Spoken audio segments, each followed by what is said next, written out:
நீதியரசர்களின் பதவிக்கால நீடிப்பு உத்தியபூர்வ தீர்மானமில்லை. அமைச்சர் ஹர்சன நாணயக்கார விளக்கம். 2 வாரங்களுக்கு முன் சந்தித்தேன். இந்த இழப்பை ஏற்க முடியவில்லை. விக்ரமரத்ன குறித்து மைத்திரிபால உருக்கம். மொட்டுடன் இணைய தயார், ஆனால் அரசாங்கத்தை வீழ்த்தல்ல. எம் மறைக்காறு தெரிவிப்பு. வைத்தியர் பற்றாக்குறை மற்றும் முறையற்ற இடமாற்றங்களால் வைத்தியசாலைகளில் கடும் நெருக்கடி. சமல் சஞ்சீவ தெரிவிப்பு. சர்வாதிகார ஆட்சி உருவாக்க திசைகாட்டி முனைகிறது. சஜித் குற்றச்சாட்டு. மயானத்திற்குள் பயங்கரம். பிரபல ரவுடி சண்டோவின் தந்தை மீது துப்பாக்கிச்சூடு. சிசிடிவி காட்சிகளுடன் தீவிர விசாரணை. இலங்கையுடனான வரி ஒப்பந்தத்தை கடுமையாக்கியது இந்தியா. மர்ம மரணங்களுக்கு சமூக ஊடகங்களில் தீர்ப்பு வழங்கும் இடமல்ல, விசாரணைகள் மூலம் உண்மைகள் கண்டறியப்பட வேண்டும். மனோ எம்பி வலியுறுத்து. தொடரும் சர்ச்சைக்குரிய மரணங்கள். FBI உதவியை நாடுமாறு மொட்டுக்கட்சி கோரிக்கை. செயற்கை நுண்ணறிவால் மனிதர்களின் படைப்பாற்றலை மாற்ற முடியாது. சதுரங்க அபேசிங்க தெரிவிப்பு. தேவாலயங்களை மூட வேண்டிய நிலை ஏற்பட்டுள்ளது. கருதினால் கவலை. ஏஆர்எஸ் லஞ்ச வழக்கு முக்கிய சந்தேக நபர்களை தேடி ஆஸ்திரேலியா பறக்கும் CID குழுவினர். முன்னாள் போலீஸ் மா அதிபர் சந்தன விக்ரமரத்ன திடீர் உயிரிழப்பு மிகுந்த வேதனை ஏற்படுத்தியுள்ளதாக முன்னாள் ஜனாதிபதி மைத்ரிபால சிறிசேன தெரிவித்துள்ளார். முன்னாள் போலீஸ் மா அதிபர் சந்தன விக்ரமரத்னவுக்கு இறுதி அஞ்சலி செலுத்திய பின்னர் ஊடகங்களுக்கு கருத்து தெரிவிக்கையில் அவர் இதனை குறிப்பிட்டார். விக்ரமரத்ன தமக்கு மிகவும் நெருக்கமானவர் என்றும் தாம் ஜனாதிபதியாக இருந்த காலத்தில் அவரை போலீஸ் மா அதிபராக நியமித்ததாகவும் மைத்ரிபால சிறிசேன நினைவு கூர்ந்தார். அவர் மிகவும் நேர்மையான, வெளிப்படையான, கடமை உணர்வும் நட்பண்பும் கொண்ட அதிகாரி எனவும் பாராட்டினார். பல்வேறு அரசியல் கட்சிகளுக்கு இடையிலான முரண்பாடுகள் மற்றும் பதற்றமான சூழல்களிலும், குறிப்பாக ஆர்ப்பாட்டங்கள் இடம்பெற்ற காலங்களிலும் எவருடனும் பகமை கொள்ளாமல் அமைதியாகவும் பொறுப்புடனும் செயல்பட்டவர் சந்தன விக்ரமரத்ன என்று குறிப்பிட்டார். மேலும் இந்த சம்பவம் நடைபெறுவதற்கு சுமார் 2 வாரங்களுக்கு முன்னர் தாமும் சந்தன விக்ரமரத்னவும் மற்றொரு நண்பருமாக 2 மணி நேரத்திற்கு மேலாக சந்தித்து பல்வேறு விடயங்கள் குறித்து கலந்துரையாடியதாக தெரிவித்தார். அவர் தனது வீட்டிற்கு வர வேண்டும் என சந்தன விக்ரமரத்ன கூறியிருந்ததாகவும் அவர் நினைவு கூர்ந்தார். அரசியலை தாண்டி சமய மற்றும் தேசிய விடயங்கள் குறித்தும் கலந்துரையாடிய நிலையில் இவ்வாறு அவரின் உயிரிழப்பு ஏற்பட்டிருப்பது ஏற்றுக்கொள்ள முடியவில்லை என மைத்ரிபால சிறிசேன ஆழ்ந்த கவலை வெளியிட்டார். சம்பவம் எவ்வாறு இடம்பெற்றது என்பது குறித்து தற்போது எதையும் கூற முடியாது என்றும் விசாரணைகளின் மூலம் உண்மை வெளிவரும் என்றும் அவர் தெரிவித்தார். சந்தன விக்ரமரத்ன போன்ற பெருமதிமிக்க அதிகாரிகள் போலீஸ் துறைக்கு மட்டுமின்றி அனைத்து அரசு சேவை துறைகளுக்கு முன்மாதிரியாக திகழ்ந்தவர்கள் என்றும் இத்தகைய நேர்மையான அதிகாரிகள் நாட்டிற்கு மிகவும் அவசியமானவர்கள் என்றும் அவர் தெரிவித்துள்ளார். பிரதம நீதியரசர் உட்பட நீதியரசர்களின் பதவிக்காலத்தை நீட்டிப்பதற்கு அரசாங்கம் உத்தியபூர்வமான தீர்மானத்தை எடுக்கவில்லை. பதவிக்காலம் குறித்து பல்வேறு தரப்பினரால் முன்வைக்கப்பட்ட யோசனைகள் மற்றும் பரிந்துரைகள் ஆராயப்படுகின்றன. எதிர்க்கட்சியினரை தவறான நிலைப்பாட்டை ஏற்படுத்தியுள்ளார்கள் என நீதி மற்றும் தேசிய ஒருமைப்பாடு அமைச்சர் ஹர்சன நாணயக்கார தெரிவித்தார். அரசியல் மற்றும் சமூக கட்டமைப்பில் தற்போதைய பிரதான பேசுபொருளாக உள்ள பிரதம நீதியரசர் மற்றும் நீதியரசர்களின் பதவிக்காலம் நீட்டிப்பு தொடர்பில் வினவிய போதே மேற்கண்டவாறு குறிப்பிட்டார். அவர் மேலும் தெரிவித்ததாவது, நீதிமன்றத்தின் சுயாதீனத்திற்கு அச்சுறுத்தல், சட்டவாட்சி கோட்பாட்டுக்கு அச்சுறுத்தல் என்ற குற்றச்சாட்டுகளை எதிர்க்கட்சியினர் முன்வைக்கின்றார்கள். ஆனால் இந்த குற்றச்சாட்டுகளுக்கான வித அடிப்படை காரணிகளும் முன்வைக்கப்படவில்லை. நீதிமன்றத்தின் சுயாதீனம் பற்றிய அரசாங்கத்திற்கு பாடம் கற்பிப்பவர்களில் ஒரு சிலர் ஊழல், மோசடி குற்றச்சாட்டுகளுக்கு உள்ளாக்கப்பட்டுள்ளார்கள். ஒரு சிலர் பிணையில் உள்ளார்கள். முன்னாள் பிரதம நீதியரசர் ஷிராணி பண்டர்நாயக்கவின் வீட்டுக்கு கல்லெறிந்தவர்களும் இன்று நீதித்துறை சுதந்திரம் பற்றி பேசுகிறார்கள். நீதியரசர்கள் மற்றும் நீதிபதிகளின் நியமனம் மற்றும் பதவி உயர்வு தொடர்பான நடவடிக்கைகளை நீதிச்சபை ஆணைக்குழுவே முன்னெடுக்கிறது. உயர் நீதிமன்றம் மற்றும் மேன்முறையீட்டு நீதிமன்ற நீதியரசர்கள் பதவியில் நிலவும் வெற்றிடங்களை நிரப்புவதற்குரிய நடவடிக்கைகள் எடுக்கப்பட்டுள்ளன. கடந்த காலங்களை போன்று ஜனாதிபதி மற்றும் பிரதமர் ஆகியோரின் தனிப்பட்ட விருப்பத்திற்கு அமைய நீதியரசர்களை நியமிக்க முடியாது. அரசியலமைப்பு பேரவையின் அனுமதியுடன் மாத்திரமே ஜனாதிபதியால் குறித்த நியமனங்களை வழங்க முடியும். எதிர்க்கட்சியினர் என்று நீதித்துறை சுதந்திரம் பற்றி பேசுவது வேடிக்கையாக உள்ளது. நீதித்துறை சுயாதீனமாகவே செயற்படுகிறது. வழக்கு விசாரணைகள் மற்றும் விசாரணைகளுக்குரிய வசதிகள் போதுமான அளவில் வழங்கப்பட்டுள்ளன. கடந்த காலங்களில் கிடப்பில் போடப்பட்ட வழக்குகள் விசாரணைக்கு எடுத்துக் கொள்ளப்பட்டு நீதிமன்றம் உரிய தீர்ப்பினை வழங்குகிறது. இதில் என்ன பிரச்சனை உள்ளது? வழக்கு விசாரணைகள் மற்றும் விசாரணைகளுக்குரிய வசதிகள் போதுமான அளவில் வழங்கப்பட்டுள்ளன. கடந்த காலங்களில் கிடப்பில் போடப்பட்ட வழக்குகள் விசாரணைக்கு எடுத்துக் கொள்ளப்பட்டு நீதிமன்றம் உரிய தீர்ப்பினை வழங்குகிறது. இதில் என்ன பிரச்சனை உள்ளது? வழக்கு விசாரணைகள் துரிதமாகியுள்ளதால் ஊழல்வாதிகளும் குற்றவாளிகளும் படுகொலையாளிகளும் என்று அச்சமடைந்துள்ளார்கள். ஒன்றிணைந்து பேச்சுவார்த்தையில் ஈடுபட செயல்படுகிறார்கள். நீதித்துறையின் சேவையாளர்களின் பதவிக்காலத்தை நீட்டிப்பது குறித்து பேச்சுவார்த்தை முன்னெடுக்கப்படுகிறது. பலர் சாதக மற்றும் பாதக காரணிகள் அனுப்பி வைத்துள்ளார்கள். அவை தற்போது ஆராயப்படுகிறது. இதில் என்ன பிரச்சனை காணப்படுகிறது? வழக்குகளிலிருந்து தப்பித்துக் கொள்வதற்காக நீதித்துறைக்கு அச்சுறுத்தல் என்ற போலியான குற்றச்சாட்டை எதிர்க்கட்சியினர் முன்வைக்கின்றார்கள். திருடர்களை பாதுகாக்க வேண்டிய அவசியம் எமக்கு கிடையாது. நீதித்துறை சுதந்திரமாகவே செயற்படுகிறது. சட்டவாட்சி கோட்பாடு பாதுகாக்கப்பட்டுள்ளது. ஊழல்வாதிகளின் பயம் மற்றும் திணறல் நியாயமானவை. அது எவ்வளியிலும் நீதிமன்ற நடவடிக்கைகளுக்கு பாதிப்பை ஏற்படுத்தாது. நீதித்துறைக்கு அழுத்தம் பிரயோகிக்க வேண்டிய அவசியம் எமக்கு கிடையாது. ஊழல்வாதிகள் தண்டிக்கப்பட வேண்டும் என்ற நிலைப்பாட்டில் மக்கள் தெளிவாக உள்ளார்கள். எதிர்க்கட்சியினர் மாத்திரம்தான் கலக்கமடைந்து போராடுகிறார்கள் என்று அவர் தெரிவித்துள்ளார். இலங்கையுடனான தமது வரி ஒப்பந்தத்தில் இந்தியா முக்கிய சில திருத்தங்களை மேற்கொண்டுள்ளது. இந்திய அரசாங்கம் இலங்கையுடனான இரட்டை வரி தவிர்ப்பு ஒப்பந்தத்தில் முக்கிய நோக்கம் சோதனை என்ற கடுமையான விதிமுறை உள்ளடக்கியுள்ளதுடன் இந்த புதிய கொள்கை நேற்று முதல் நடைமுறைக்கு வந்துள்ளது. இதன் மூலம் இரு நாடுகளுக்கும் இடையிலான எல்லை தாண்டிய முதலீட்டு கட்டமைப்புகளை வரி அதிகாரிகள் மூலம் இனி வித்தியாசமாக மதிப்பீடு செய்வார்கள் என எதிர்பார்க்கப்படுகின்றது. முக்கியமாக வரி சலுகைகளை பெறுவதற்காக மட்டுமே சில கட்டமைப்புகள் உருவாக்கப்படுகின்றனவா என்பதை கண்டறிந்து அத்தகைய வரி ஏய்ப்பை தடுப்பது இதன் முக்கிய நோக்கமாக பார்க்கப்படுகின்றது. இதன் மூலம் வரி ஏய்ப்பை தடுக்க இந்திய நிதியமைச்சு நடவடிக்கை எடுத்துள்ளதுடன் கடந்த ஏப்ரல் 1 முதல் ஈட்டப்படும் வருமானத்திற்கு இது பொருந்தும் எனவும் அறிவிக்கப்பட்டுள்ளது. இந்த புதிய பிபிடி விதிமுறையின் கீழ் வெறும் சட்டப்பூர்வ தேவைகளை பூர்த்தி செய்வது மட்டும் போதுமானதாக கருதப்பட மாட்டாது. நிறுவனங்கள் தாங்கள் அமைந்துள்ள ஹோல்டிங் கம்பெனிகள் அல்லது விசேட நோக்கத்திற்குரிய வாகனங்கள் உண்மையான வணிக செயற்பாடுகளை கொண்டுள்ளன என்பதை நிரூபிக்க வேண்டும். வரி சலுகைகளை பெறுவது ஒரு முக்கிய நோக்கமாக இருந்தால் ஒப்பந்தத்தின் பலன்களை மறுக்க வரி அதிகாரிகளுக்கு அதிகாரம் உண்டு. எனவே முதலீட்டாளர்கள் இனி தங்கள் குறுக்கில்லை ஏற்பாடுகளுக்கு தெளிவான வணிக காரணங்கள் இருப்பதை உறுதி செய்ய வேண்டும். இது நிறுவனங்களுக்கு தங்கள் வரி மற்றும் முதலீட்டு உத்திகளை மறுபரிசீலனை செய்ய அவகாசம் அளிக்கிறது. இந்தியா மற்றும் இலங்கை இடையே செயற்படும் நிறுவனங்கள் மற்றும் முதலீட்டாளர்கள் தங்கள் வணிகத்தின் உண்மையான நோக்கத்திற்கான ஆவணங்களை சரியாக பராமரிப்பது அவசியமாகும். வரி கணக்கு திட்டமிடலுக்கு மேலும் தெளிவை தரும் வகையில் முக்கிய நோக்கம் என்பதை நிரூபிப்பதற்கான குறிப்பிட்ட அளவுகோல்கள் குறித்த மத்திய நேரடி வரிகள் அதிகார சபையின் வழிகாட்டுதல்களை பின்பற்ற வேண்டும் என்று அறிவுறுத்தப்பட்டுள்ளது.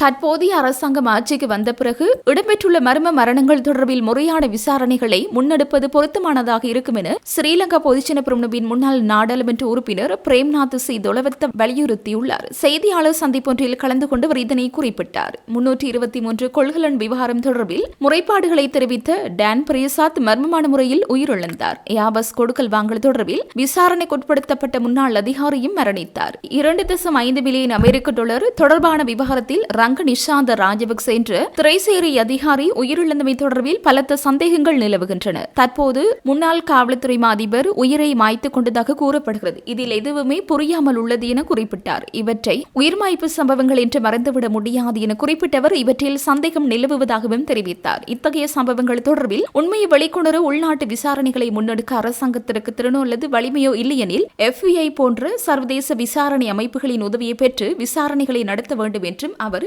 வலியுறுத்தினார்.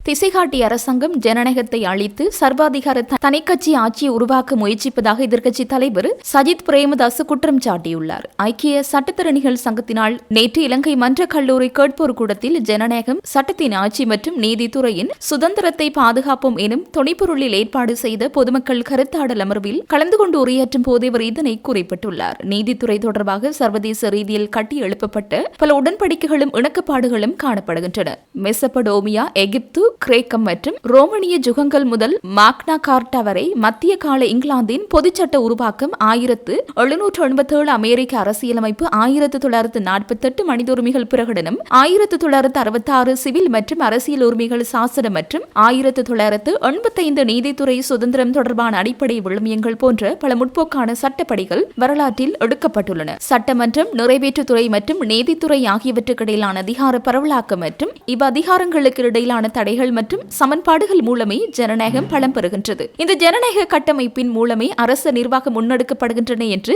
எதிர்க்கட்சி தலைவர் தெரிவித்தார்.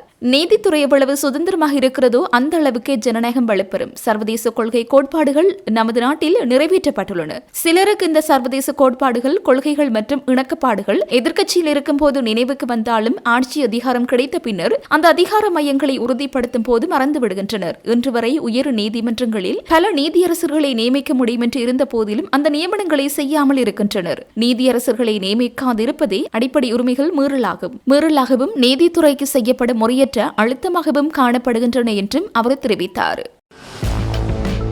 நீதிபதிகளின் ஓய்வு பெறும் வயதில்லை நீடிப்பதற்கு அரசாங்கத்தின் தீர்மானத்திற்கு எதிராக பொதுஜன பெரமுனவுடன் இணைந்து செயற்படுவதில் எமக்கு எந்த பிரச்சனையும் இல்லை. ஆனால் அரசாங்கத்தை வீழ்த்தும் போராட்டத்தில் அவர்களுடன் இணைந்து செயற்படுவதற்கு தனிப்பட்ட ரீதியில் எனக்கு உடன்பாடில்லை. அவ்வாறான இடத்தில் நான் இருக்கப் போவதுமில்லை என ஐக்கிய மக்கள் சக்தியின் பாராளுமன்ற உறுப்பினர் SM மரைக்கார் தெரிவித்தார். கொழும்பில் இடம்பெற்ற நிகழ்வொன்றின் பின்னர் ஊடகங்களுக்கு கருத்து தெரிவிக்கையிலே அவர் இவ்வாறு குறிப்பிட்டார். அங்கு அவர் தொடர்ந்தும் குறிப்பிடுகையில், ஆட்சியில் இருக்கும் இடதுசாரி அரசாங்கத்தை வீழ்த்துவதாக இருந்தால் வலது வலதுசாரி சக்தி ஒன்று வர வேண்டும்.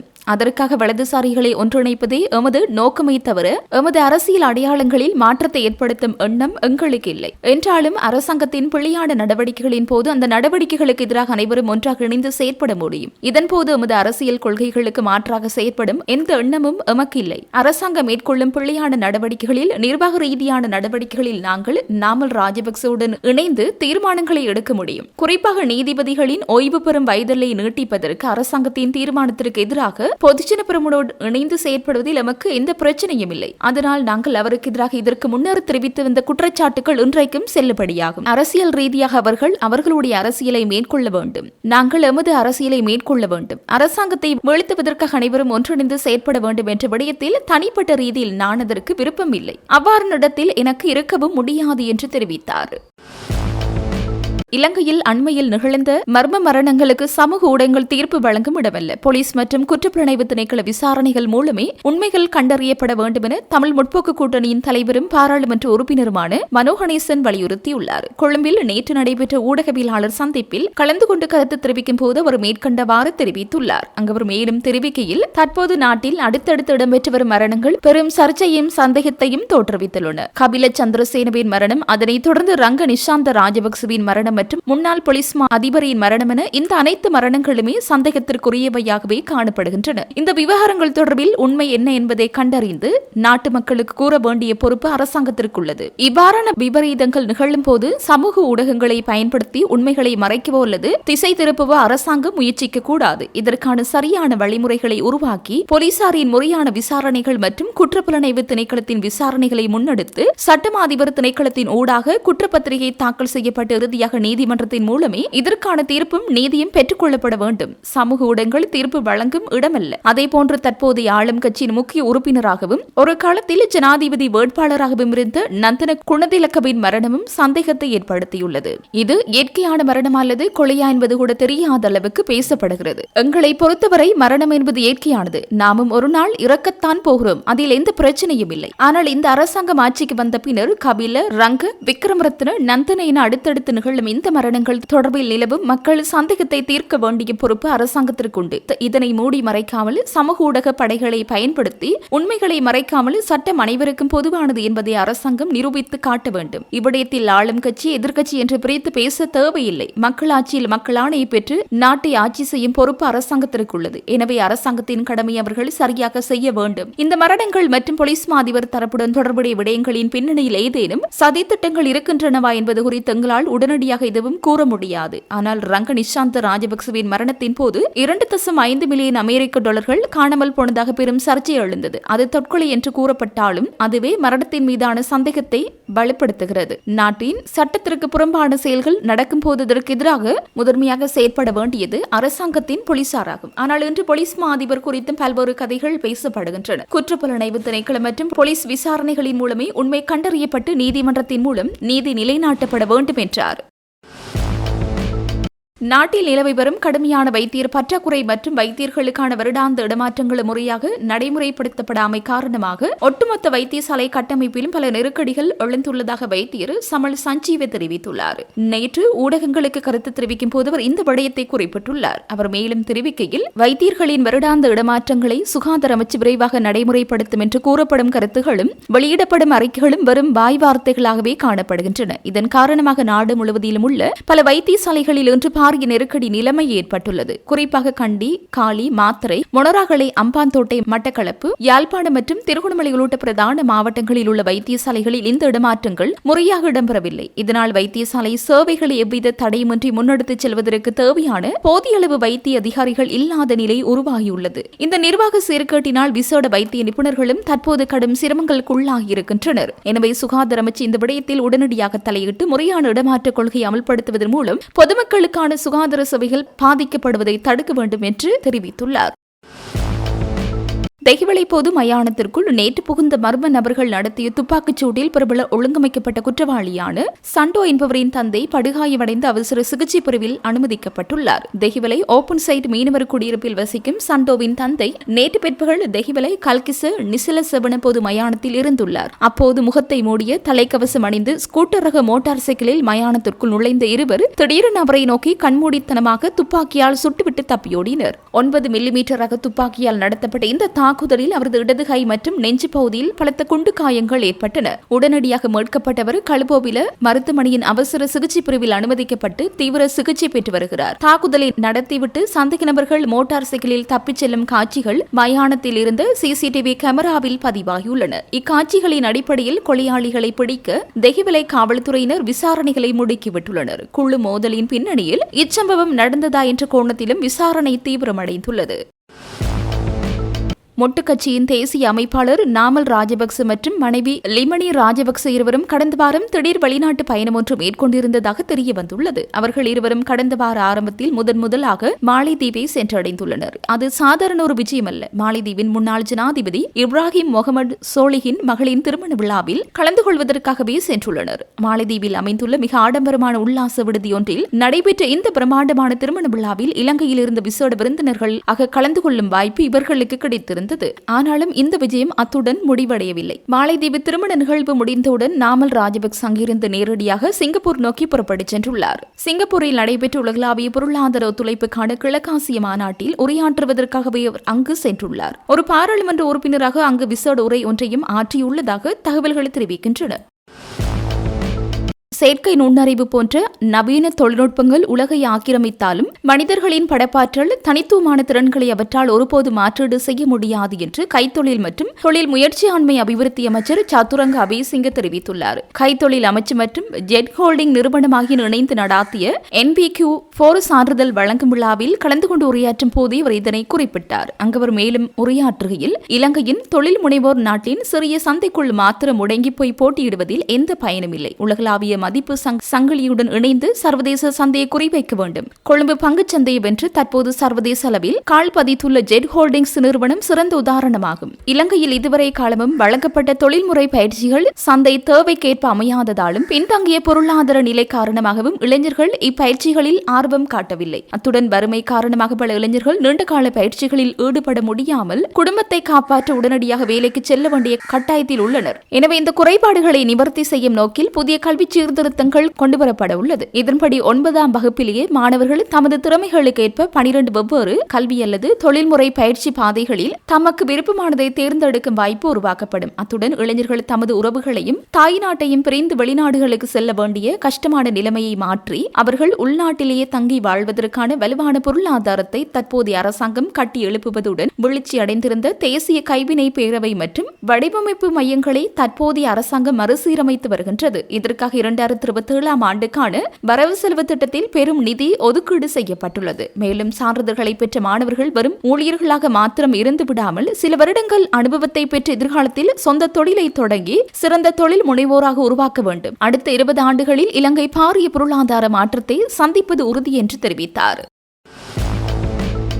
ஸ்ரீலங்கன் ஏர்லைன்ஸ் நிறுவனம் 10 விமானங்களை கொண்ட ஒரு விமான குழுமத்தை வாங்குவதற்காக 2013ஆம் ஆண்டில் ஒரு ஐரோப்பிய விமான நிறுவனத்திடமிருந்து $2 மில்லியன் அமெரிக்க டாலர் லஞ்சம் பெற்ற வழக்கு தொடர்பில் விசாரணை செய்ய விசேட காவல்துறை குழு ஒன்று ஆஸ்திரேலியாவுக்கு பயணிக்க உள்ளது. குறித்த வழக்கு தொடர்பான சந்தேக நபர்களையும் சாட்சிகளையும் தேடுவதற்காக லஞ்ச விசாரணை ஆணைக்குழு மற்றும் குற்றப்புலனாய்வு திணைக்களத்தின் ஒரு கூட்டு காவல்துறை குழுவை இவ்வாறு ஆஸ்திரேலியாவுக்கு பயணிக்க உள்ளதாக தெரிய வருகிறது. ஏயாபஸ் பரிவர்த்தனையில் பணம் மாற்றப்பட்டதாக கூறப்படும் வங்கிக் கணக்குகளை வைத்திருந்ததாக கூறப்படும் ஆஸ்திரேலியாவில் வசிக்கும் சந்தேக நபர்கள் மற்றும் சாட்சிகளிடமிருந்து வாக்குமூலங்களை பதிவு செய்வதற்கும் ஆதாரங்களை கண்டறிவதற்கும் இந்த கூட்டு நடவடிக்கை தொடங்கப்பட்டுள்ளது. லஞ்ச பணம் அனுப்பப்பட்டதாக கூறப்படும் வங்கிக் கணக்கின் உரிமையாளர் என்று கூறப்படும் WD நிமல் பெரேரா ஆஸ்திரேலியாவில் வசித்து வருவதாக லஞ்ச ஆணைக்குழு முன்னதாக நீதிமன்றத்தில் தெரிவித்திருந்தது. இந்த சம்பவத்தின் பிரதான சந்தேக நபர்களான உயிரிழந்த ஸ்ரீலங்கன் ஏர்லைன்ஸின் முன்னாள் பணிப்பாளர் CDA கபில சந்திரசேனவின் மனைவி பிரியங்கா நியோமாலே விஜயநாயக்க மற்றும் முன்னாள் அமைச்சர் சமல் ராஜபக்சவின் மகன் ஷமீந்திர ராஜபக்ச ஆகியோர் வெளிநாட்டில் உள்ளனர். அவர்களுக்கு எதிராக கொழும்பு மற்றும் கோட்டை நீதவான் நீதிமன்றங்களில் பிடியாணை பிறப்பிக்கப்பட்டுள்ளது. கொழும்பு பிரதான நீதவான் நீதிமன்றத்தில் லஞ்ச ஆணைக்குழுவும் கோட்டை நீதவான் நீதிமன்றத்தில் CIDயும் இவ்வழக்கை தாக்கல் செய்துள்ளன. புருனேயில் ஒரு போலி நிறுவனத்தை நிறுவியது மற்றும் ஒரு புகழ்பெற்ற ஐரோப்பிய சிவில் விமான போக்குவரத்து நிறுவனத்திடமிருந்து 14,54,645 யூரோக்கள் லஞ்சம் பெற்றது தொடர்பாக இந்த விசாரணை நடத்தப்பட்டு வருகின்றமை குறிப்பிடத்தக்கது. உலகின் அபிவிருத்தி அடைந்த நாடுகளாக கருதப்படும் நாடுகளில் கூட தற்பொழுது தேவாலயங்களை மூட வேண்டிய நிலை ஏற்பட்டுள்ளதாக கொழும்பு பேராயர் கர்தினால் மல்கம் ரஞ்சித் தாண்டகே தெரிவித்துள்ளார். தற்போதைய மனித சமூகத்தில் சமய மற்றும் ஆன்மீக வாழ்க்கை மீதான ஆர்வம் வேகமாக குறைந்து வருவதாக அவர் குறிப்பிட்டுள்ளார். வழிபாட்டு நிகழ்வொன்றில் கலந்து கொண்டு உரையாற்றிய போதே அவர் இதனை சுட்டிக்காட்டியுள்ளார். மக்கள் வார இறுதி நாட்களில் தேவாலயங்களுக்கு வருவதற்கு பதிலாக பல்வேறு பொழுதுபோக்குகள் மற்றும் வினோத நடவடிக்கைகளுக்காக அதிக நேரத்தை செலவிடுவதாக அவர் குறிப்பிட்டுள்ளார்.